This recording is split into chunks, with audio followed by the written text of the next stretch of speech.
inicio a fin. Si usted se resfría con frecuencia, siente tapada la nariz y además usted está presentando goteo nasal constante, es mejor que usted le preste atención a esos síntomas, porque a veces pensamos que son comunes, que son frecuentes, pero a veces también pueden ser señales de pólipos nasales. Se trata de un padecimiento que es bastante común, pero pocos se percatan que lo tienen. Aunque los pólipos pueden desarrollarse a cualquier edad, son más habituales en las personas adultas. Y si usted no atiende a tiempo estas señales que le comento, podría complicarse la situación. Entonces, ¿cuál es la manera más efectiva de tratar estos pólipos nasales? Tenemos a Carlos Aborio, amigo de esta casa, es otorrinolaringólogo y está con nosotros para conversar sobre el tema. Doctor, gracias por ayudarnos como siempre. Un placer. Tal vez comience por explicarnos qué son los pólipos nasales, doctor. Ok, cuando hemos hablado de sinusitis en otras ocasiones, hemos hablado de un tipo de sinusitis que es la sinusitis crónica, que es aquella que nos da síntomas por más de 3 meses. Ahora, hay un subtipo de sinusitis crónica que es la sinusitis crónica con pólipos. Ahora, ¿en qué se diferencia esta sinusitis? Bueno, precisamente lo que tenemos es un crecimiento del tejido de la nariz que se hace como que si fueran pelotas de gelatina en la parte interna nasal. Esas pelotas son pelotas llenas de células de la inflamación y lo que hacen es empezar a tapar todos los drenajes internos, tapar la cavidad nasal por dentro y podemos tener condiciones desde muy leves hasta muy severas de poliposis nasales. Algunos pacientes podrán tener pólipos que solamente están en el territorio del seno paranasal y otras personas pueden tener pólipos que inclusive vos podrías ver a simple vista con solo elevar la punta nasal y darte cuenta que el padeciente está totalmente tapado. Vamos a colocar también una animación para que ustedes en casa tengan una idea más clara de qué son los pólipos nasales de los que el doctor nos está hablando. Doctor, quiero saber también si es usual que las personas en algún momento no se percaten que los tienen. Sí, claro, de hecho es muy interesante porque viendo esa imagen, ese video, se puede ver cómo la mucosa nasal, que es de lo que está tapizada y constituye la nariz por dentro, se está hinchando y está produciendo esas famosas pelotas de gelatina que se llaman pólipos nasales. Ahora, los pólipos nasales para nosotros son tumoraciones benignas, en todo momento benignas. Esto no es un cáncer, esto no es un tumor nasal maligno. Como ustedes pueden ver, lo que está pasando ahí es que se está cerrando el drenaje de los senos paranasales. Esa imagen endoscópica que tenemos es de la parte interna nasal, lo que corresponde exactamente al drenaje de los senos paranasales. Entonces, ¿qué es lo que empezás a sentir? Bueno, lo que empezás a sentir es una sensación de presión a nivel de los senos paranasales. Empezás a tener una obstrucción nasal y esa obstrucción nasal se vuelve crónica. Ojo, no es una obstrucción que vos sintas un día que respiras sí y otro día no. Es una obstrucción que vos nunca habías sentido y empezás a decir, bueno, esto está muy raro, yo me siento como resfriado todos los días. Yo siento mi nariz tapada, cuando nunca antes la había tenido tapada. Como lo dijiste bien, es un padecimiento que es más de adultos, usualmente entre la 4ª y 5ª década de la vida. Estas son fotografías que usted nos envió. Exactamente, estas son fotografías de pacientes del consultorio, ¿ok? Donde podemos ver, por ejemplo... ¿Ahí cuál es el pólipo, doctor? Ahí tenemos el tabique, tenemos el pólipo, que es esa gelatina que se ve ahí arriba. Eso que se ve abajo también es un pólipo, sin embargo también vemos que empieza a haber secreción nasal. ¿Por qué tenemos esa secreción? Bueno, porque detrás del proceso polipoideo hay un proceso de sinusitis crónica que genera secreción y genera sensaciones de goteo. El paciente se puede quejar de estar tragando secreciones feas todo el día, se puede quejar de ausencia del olfato. Ojo, esto es muy importante, es uno de los signos más fidedignos y más tempranos de enfermedad polipoidea. Cuando perdemos el olfato, vean este otro pólipo que está llenando el drenaje de los senos paranasales.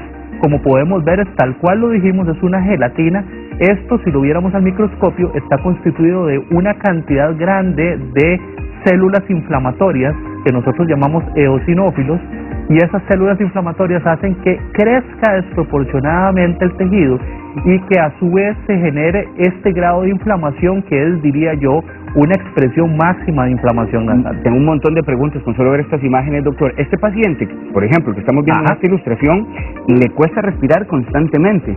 Sí, de hecho, o sea, aquí los síntomas más importantes son la pérdida de olfato, la pérdida de respiración. El paciente es un respirador oral probablemente, o sea, respira con la boca abierta. Ni hablarte de las noches de este paciente, eso probablemente no duerma bien, probablemente genere apneas del sueño, la esposa te diga que respira con la boca abierta, se le seque la boca, secreción que baja por detrás de la nariz, sensación de presión a nivel de los senos paranasales, eso es presión a nivel de la cara. Los pacientes te dicen, doctor, cuando me agacho, cuando subo la cara, siento como que me va a estallar la cara. La ausencia de olfato que dijimos hace un momento, y las secreciones que muchas veces vos podés inclusive ver en el consultorio. Lo otro es que si el pólipo es lo suficientemente grande, podrías verlo salir a través de tu nariz, o inclusive, como tuvimos un paciente hace poco, podría colgarte por detrás de la nariz y asomarse a nivel del paladar. Pero ya estamos hablando de casos extremos, ¿verdad? ¿Evolucionan estos pólipos, doctor? Por supuesto. ¿Aumentan de Si tamaño? vos no le haces absolutamente nada, lo que toca es que el pólipo siga creciendo y siga generando cada vez más síntomas, hasta que llega un momento que el paciente por sí solo se da cuenta de que esto anda normal. Usualmente cuando un paciente consulta de primera entrada, hay que entender que si los pólipos no son muy grandes, y vos no sos otorrino, no tenés equipos de endoscopía para poder valorar al paciente, difícilmente vas a poder ver que algo está creciendo dentro de la nariz. Entonces, el error más común es confundirlo con una rinitis. Le empiezan a mandar tratamientos para la rinitis y lo que se ve es que el paciente no tiene una mejoría como uno la deseara. Normalmente, cuando nosotros abordamos a estos pacientes, lo primero que hacemos es preguntar, hacer historia clínica, y en el examen físico introducimos una cámara de alta definición dentro de la nariz que nos permite ver exactamente esa imagen que tenemos ahí de frente. Doctor, sí, decime. Le voy a preguntar también, porque me llama la atención, cuando hacíamos la entrevista nos dábamos cuenta que las personas que sufren alergias a repetición pueden estar propensas a esto. ¿Qué tan cierto es el argumento? Ok, ve, ahí hay varias cosas que discutir. Precisamente el asunto de los pólipos nasales es algo que se ha estado investigando a través de los años. Todos los años hay charlas, hay congresos, hay estudios que se llevan a cabo donde se busca el origen de estos problemas. Pues por supuesto hay personas que los asocian con alergias nasales, otras personas con bacterias, con hongos y con reacciones inflamatorias anormales. Y al final de cuentas no hemos logrado establecer un único vínculo que nos diga, bueno, todos los pacientes alérgicos hacen pólipos nasales. De hecho, si vos lo ves, de todos los pacientes, del total de pacientes que generan sinusitis crónica, una minoría es la que genera pólipos nasales. Y si lo ves a nivel global, más o menos la incidencia aquí en Costa Rica, pues no tenemos número, pero a nivel mundial, a donde se han corrido estudios, las incidencias son del 2 al 4% de la población. Entonces, es una enfermedad que sí, claro que la encontrás. De hecho, yo en mi práctica privada, que veo varios pacientes, los pacientes, te topas pacientes de estos con menuda frecuencia, ¿ok? Y el asunto es, bueno, el reto de pensar en qué estadio está ese paciente para poderle ayudar. ¿Por qué se asocia a veces el tema de los pólipos nasales, doctor, con algunos trastornos inmunológicos? ¿Cuál es la razón? Ok, el asunto está en que el problema que se está generando con los senos paranasales es que hay un desarreglo en la respuesta inmunológica del paciente, en la respuesta inflamatoria del paciente. Se da una respuesta exagerada. El sistema inmunológico de nosotros no logra parar esa respuesta, y producto de eso es que se desarrollan los pólipos. A veces esa respuesta se da por exposición de algunas bacterias como los estafilococos, y eso hace que crezcan desmedidamente los pólipos. Algunas veces esas respuestas se dan porque tenemos problemas genéticos, a veces se da porque tenemos, como te digo, problemas alérgicos.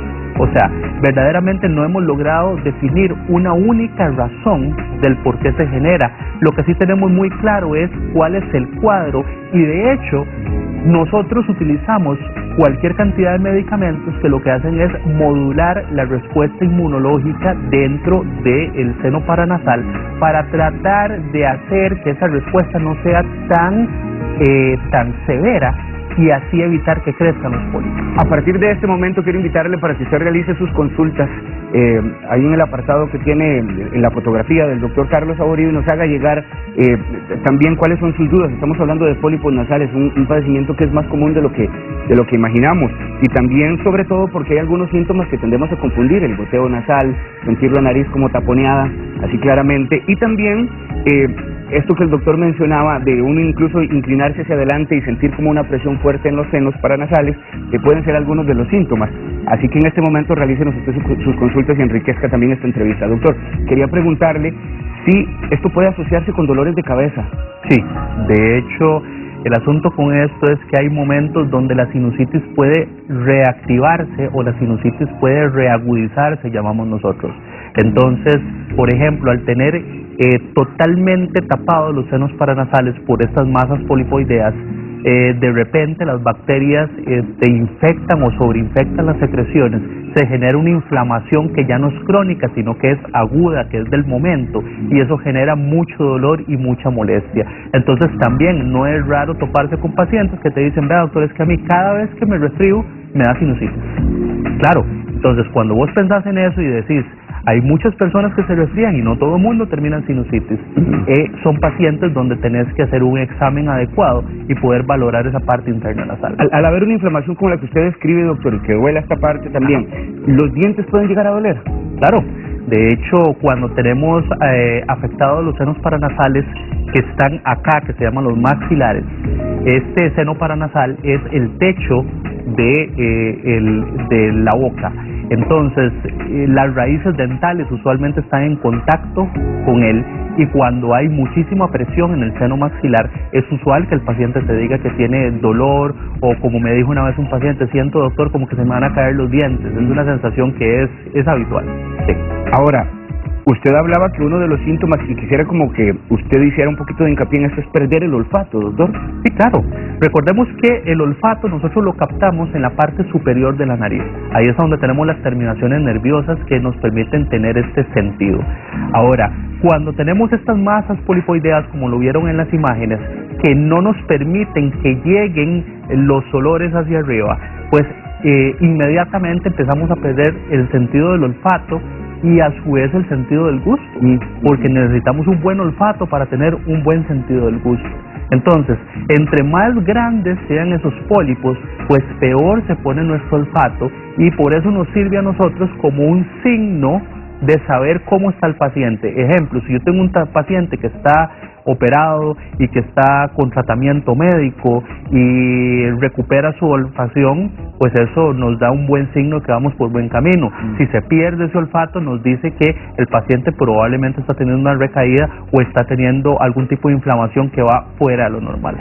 ¿A partir de cuánto tiempo, doctor, ya la persona puede comenzar a sospechar de que tiene pólipos nasales, aunque con el dedo, si entra, o con el tacto, no lo perciba? Esto porque usted decía que a veces estos síntomas pueden confundirse con otros padecimientos. Sí, claro. Yo pensaría que aquí lo importante es la palabra crónico. El problema es crónico, lo cual indica que tiene al menos 3 meses de estar en la nariz. Entonces, cuando tenemos obstrucciones nasales de más de 3 meses, tenemos problemas de respiración, congestiones de más de 3 meses, con secreción posterior, con sensación de presión a nivel de la cara, pues entonces podríamos estar eventualmente ante un paciente con poliposis nasal. Doña Laura Rosales nos está escribiendo en este momento, doctor, y le voy a lanzar la consulta y nos vamos a la pausa, ¿verdad? Adelante. Dice Laura que el esposo tiene una apnea del sueño y los tabiques grandes. Ya le dijeron que lo tenían que operar, está en lista de espera, y quiere ella saber si esta apnea también y tener estos tabiques así puede ser una causa para que él desarrolle pólipos. Nos responde después de la pausa. Por supuesto. Ya venimos, estamos hablando con el doctor Carlos Saborío. Pólipos nasales es el tema.